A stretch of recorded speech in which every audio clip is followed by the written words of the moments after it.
Maliennes, Maliens, mes chers compatriotes, hôtes du Mali, par la grâce d'Allah, nous franchissons le seuil de la nouvelle année 2026.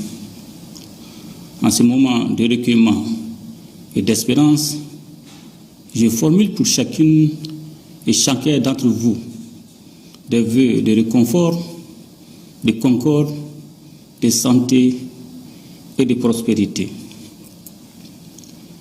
Je m'incline pieusement devant la mémoire de nos martyrs civils et militaires. Leur sacrifice est le socle de notre engagement et de notre renouveau. À nos blessés, aux familles endeuillées, la nation exprime sa solidarité indéfectible. Je voudrais également adresser ma compassion aux populations durement éprouvées par les sinistres survenus dans notre pays. Je formule le vœu que l'élan de solidarité nationale dans la dignité et l'entraide continue de soulager les peines et de relever les vies. Maliennes, Maliens, mes chers compatriotes, le passage à une nouvelle année est une occasion de regarder ensemble le chemin parcouru, d'évaluer nos efforts communs et de mesurer avec lucidité les défis à relever. L'année 2025, dont nous vivons les derniers instants, a été une année de preuve, notamment sur les plans énergétiques et économiques. Elle a également été une année de vérité, celle qui révèle dans l'adversité le patriotisme et la résilience indéfectible des Maliennes et des Maliens. Je rends un hommage appuyé à notre peuple pour sa dignité, sa patience et sa détermination. Depuis plusieurs mois, notre pays subit d'importantes perturbations dans son approvisionnement en carburant, consécutives à des attaques répétées contre des convois vitaux. Parallèlement, une campagne de désinformation a tenté d'installer le doute, la peur et la division. Elle n'a fait que renforcer notre prise de conscience collective et consolider notre dynamique de résistance. En ces instants solennels, je salue la bravoure de nos opérateurs économiques, de nos chauffeurs et de leurs apprentis, qui, au péril de leur vie, ont assuré le ravitaillement du pays. Je félicite nos forces armées et de sécurité, ainsi que le gouvernement, pour la coordination de la réponse nationale ayant permis d'éviter des ruptures majeures de carburant. Derrière chaque défi se dresse une opportunité. Le défi d'importation doit devenir une opportunité d'innovation. Pour une nation debout comme la nôtre, l'adversité n'est pas un frein, elle est un levier.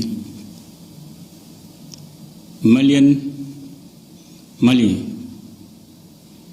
mes chers compatriotes, face aux pressions, aux tentatives d'isolement et aux manœuvres d'influence, le Mali a fait un choix, celui de la souveraineté assumée. Là où certains attendaient la résignation, nous avons opposé la décision. Le temps de l'improvisation est révolu. Le Mali a fait le choix irréversible de rompre avec la navigation à vue.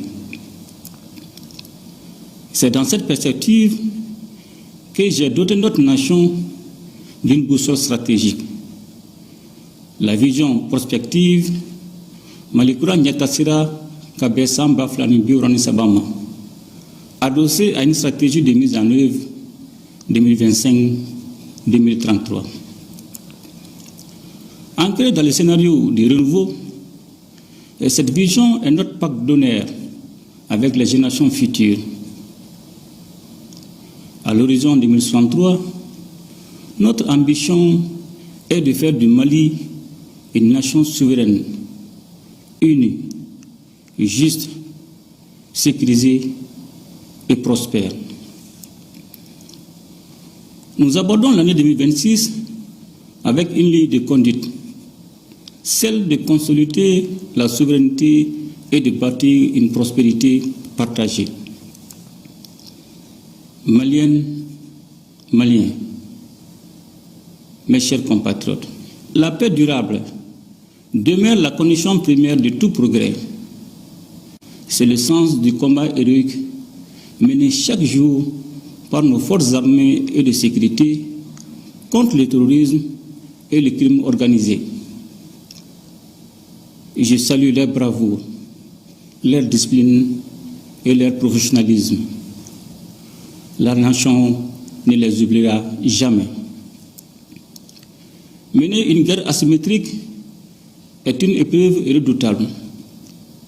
Mais face à la menace, nous avons choisi de rebâtir notre outil de défense. Des avancées significatives ont été enregistrées, des zones ont été sécurisées, la liberté de mouvement s'est améliorée et l'autorité de l'État poursuit son rétablissement. Et cette dynamique dépasse nos frontières nationales. Avec nos frères du Burkina Faso et du Niger, nous avons franchi une étape déterminante avec l'opérationnalisation de la force unifiée de l'AES et la mise en place d'un dispositif opérationnel coordonné. Face à l'ennemi commun, notre solidarité s'est traduite en actes. Protéger nos peuples et défendre notre espace commun. Nous savons aussi que la paix véritable ne s'impose pas, elle se construit. Elle exige la vérité, le dialogue et la confiance entre Maliens. L'adoption de la Charte pour la paix et la réconciliation nationale marque une étape décisive, celle d'un processus de paix endogène porté par notre volonté collective.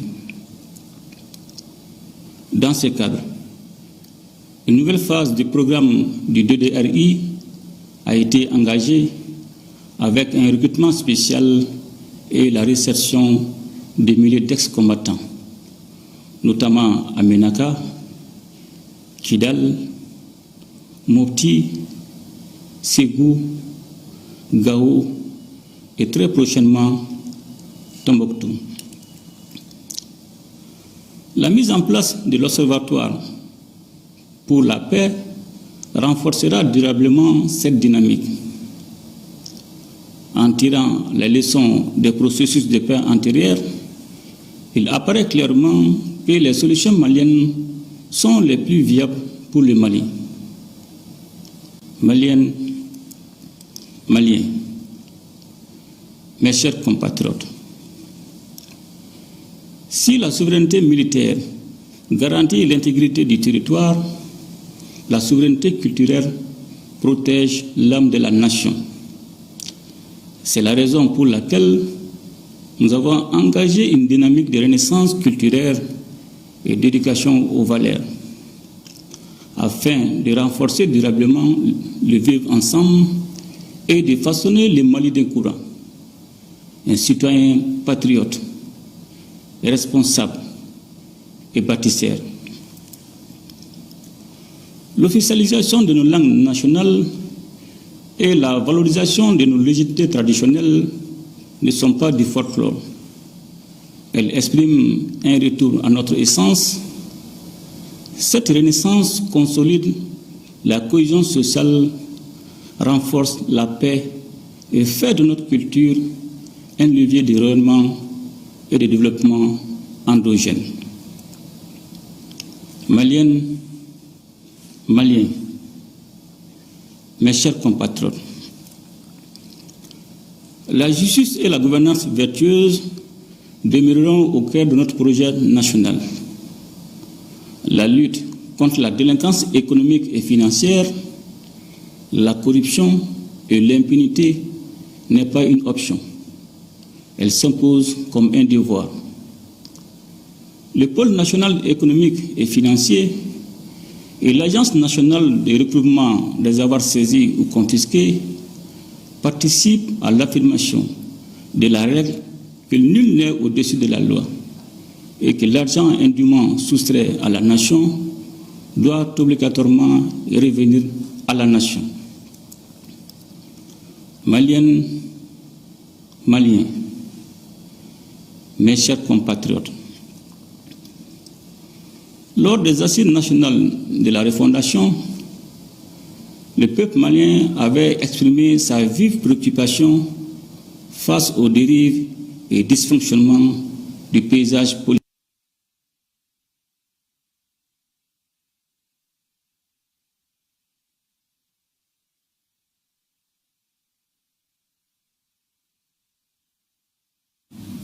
Voilà un discours que vous pouvez suivre après ce journal. Comme vous venez de le suivre dans son discours du Nouvel An, le président de la transition a rappelé quelques faits majeurs de 2025, notamment les difficultés rencontrées, mais aussi les défis relevés par les Maliens. Il a annoncé de meilleures perspectives pour 2026 et les années suivantes. La synthèse du discours du chef de l'État a